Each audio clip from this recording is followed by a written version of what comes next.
Okay, so I'm exploring Geogebra and the graphing calculator version of the Geogebra app. There's one also designed specifically for geometry where you can do transformations and stuff, but I'm using the graphing calculator one here. The first thing you'll see is this graph that you can move around and interact with. And then on the left hand side, you'll see this thing where it says input, and there's a plus button here. You can add things, image, text, expression, or you can just click on the input and this keyboard type thing pops up down here. You have your traditional numbers, exponents, square root, pi, your inequalities, absolute values. Then you can hit f of x here, and you can get your trigonometric functions, natural log, derivative. There's a regular keyboard, and then you even have the Greek letters. So alpha. So yeah, when you go over here, you can input your equation and do, say, y equals x plus 3. And over here on the graph, it'll automatically plot y equals x plus 3. It puts points where it crosses the x and y axis for easy reference, and you can move it around and see what it looks like. You can even click on the line, right-clicking on it, and hit settings, and you can name the line if you want. Say, let's name it A for right now, and oops, it's line A, and then show label, and the label's down here. So that's one thing you can do.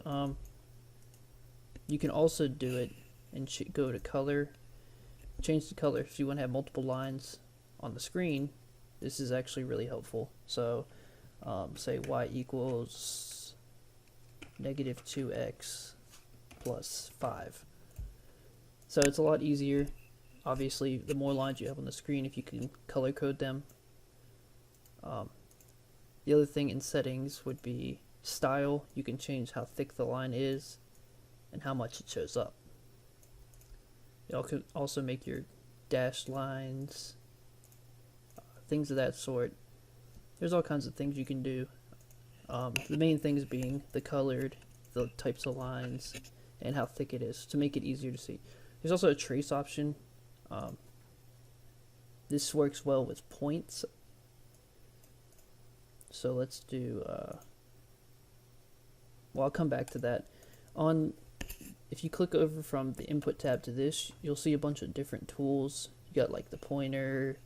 Here's an actual point tool to build points. There's a slider, which is really useful for certain objects. So let's place a point here, and we'll put one on the origin. So we can construct a line from B to C, and as I drag B, it'll move the line because I connected it to the point. C is stuck on the origin, so it's not going to move, but if I move B around like this, the line moves with it.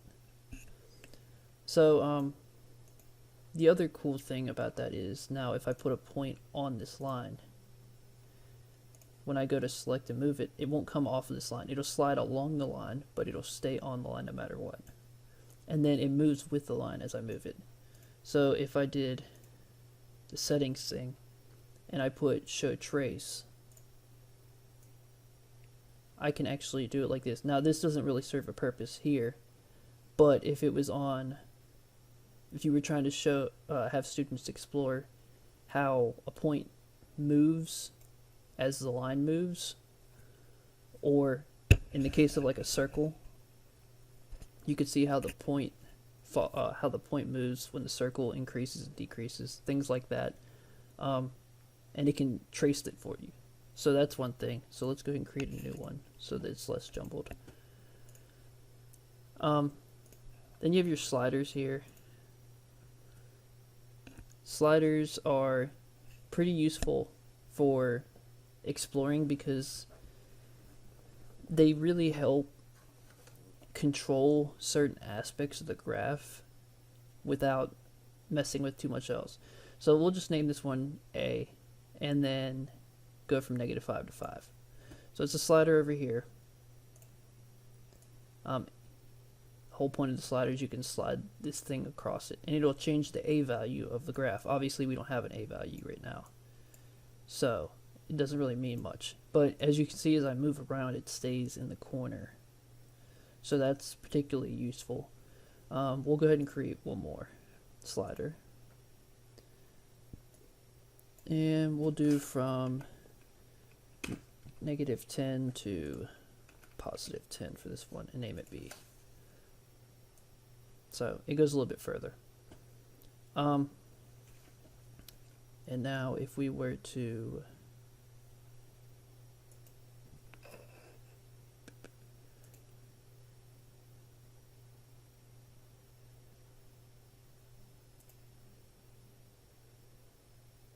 let's say create a line y equals ax plus b. Okay, so I put in the a and the b, and as you can see, the values matched up to the slider. So I'll zoom out some. You can see the b is at 3.7, but the slope's at -0.1 because that's what the a value is. And then as I slide, the graph will change. And that's the whole key point behind the sliders, is it's a lot easier for me to move my b value here rather than try to find the point on the graph and drag it and then have to keep moving the graph.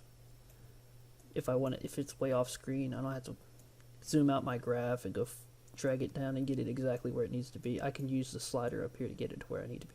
And the slider also prevents the graph from going past values you don't want. So if you wanted b to always be positive,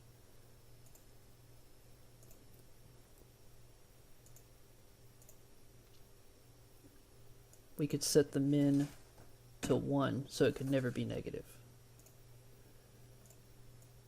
And then this physically won't let you move the graph so that the y-intercept is negative. So that's a pretty useful tool for limiting the graph and making it easier to control.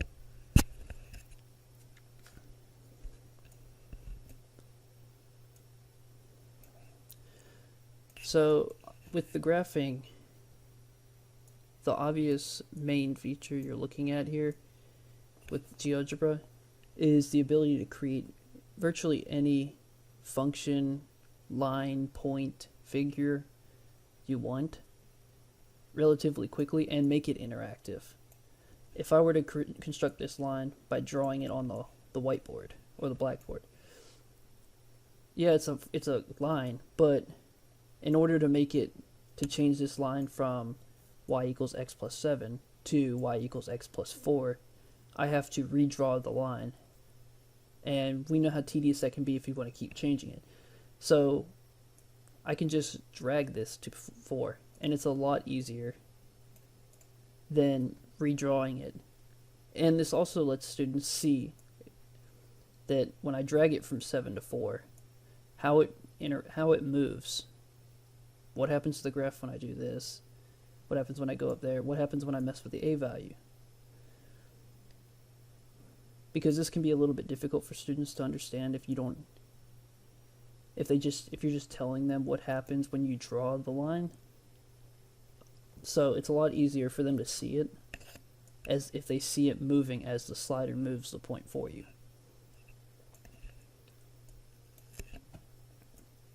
Another strength of GeoGebra is how much you can fit without it seeming too clustered. Because with a graphing calculator, a traditional TI-84 or 83, the screen isn't very big, so you can get one graph on there we'll remove this for you now. You can get one graph on the screen, maybe 2, and 3 is probably about the limit before things start getting really hard to see. But with Geogebra,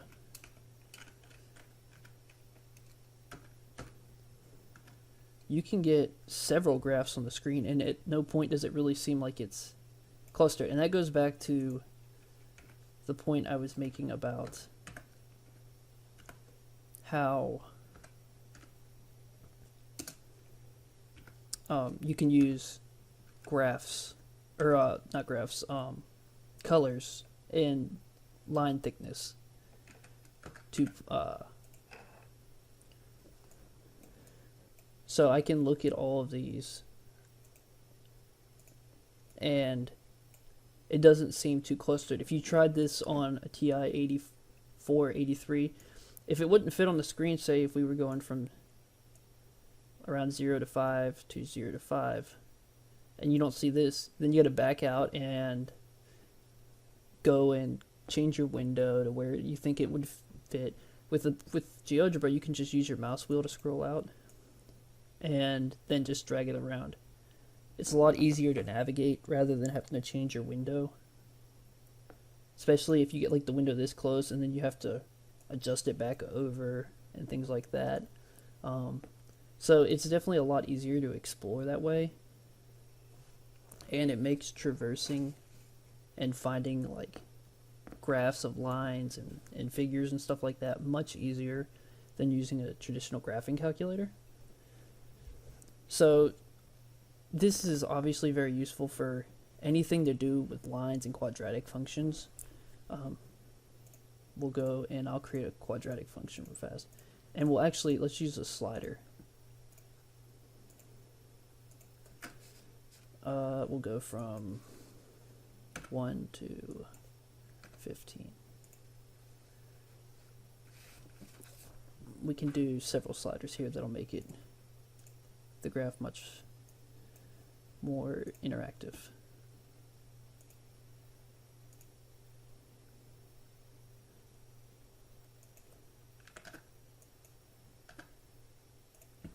Okay, so I created 3 sliders there, and then we'll go ahead and do y equals a times x. Oh, there it goes. X minus b squared plus c. And there's a quadratic. But now with the sliders, as I showed earlier, it's a lot easier for students to see what goes on with these sliders, rather than saying what happens if, for instance, b is 0. What happens if the coefficient in front of the x squared changes? So at 1, that's what you're traditionally used to seeing. What happens if it increases? Well, you just drag it up, and as I can see, it's a compression or a horizontal compression or vertical stretch.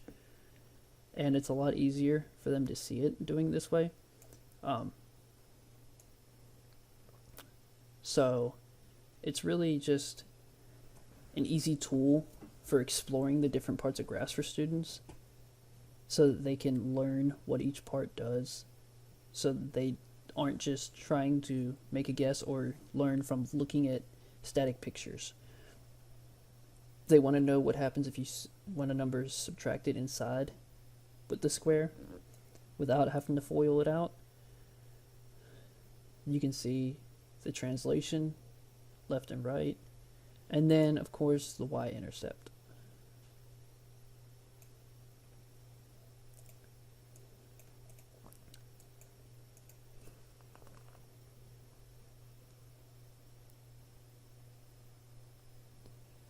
So this is a very powerful free tool, easy to download, easy to use.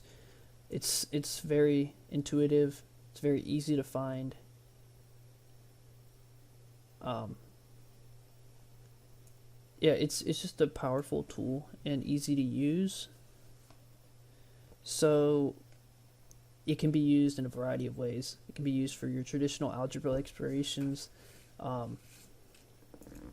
in terms of looking at equations and such.